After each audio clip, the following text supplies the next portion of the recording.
Bonjour à tous. Nous entrons dans le carême avec le mercredi des cendres. Mais qu'est-ce que le carême?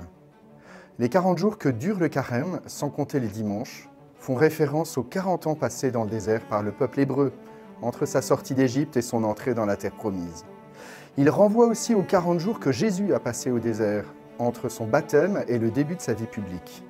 En fin de compte, ce chiffre 40 symbolise des temps de préparation à de nouveaux commencements. Le carême est donc un temps de conversion. Au désert, Jésus a été tenté par le démon et il est sorti victorieux de ce combat. À la suite de Jésus, il ne s'agit pas tant de fournir des efforts en comptant sur nos propres forces humaines que de laisser Jésus habiter en nous pour faire sa volonté et nous laisser guider par l'Esprit Saint. Durant le temps du carême, l'Église nous donne des moyens concrets dans la prière, la pénitence et l'aumône pour nous aider à discerner les priorités de notre vie. Petit conseil pour les choix des moyens. Commençons par prendre des moyens qui nous sont faciles, parce que nous en avons déjà fait l'expérience et qu'ils nous nourrissent.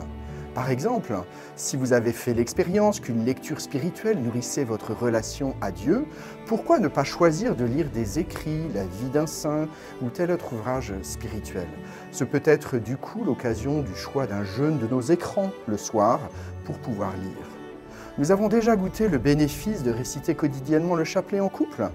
Pourquoi ne pas nous y remettre pendant le carême? Le temps du carême est un temps autre qui incite à une mise à l'écart pour faire silence et être ainsi réceptif à la parole de Dieu. Nous avons goûté les bienfaits spirituels et corporels du jeûne alimentaire. Pourquoi ne pas décider de jeûner 2 repas ou 2 jours par semaine?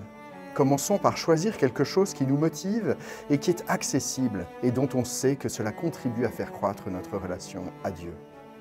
Le carême s'achève le jeudi saint avec la célébration de la Cène du Seigneur. La Semaine sainte, qui commence avec le dimanche des Rameaux, commémore la Cène, la passion et la mort du Christ sur la croix.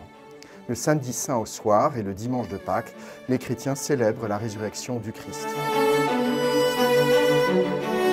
Je vous souhaite un carême fervent et joyeux.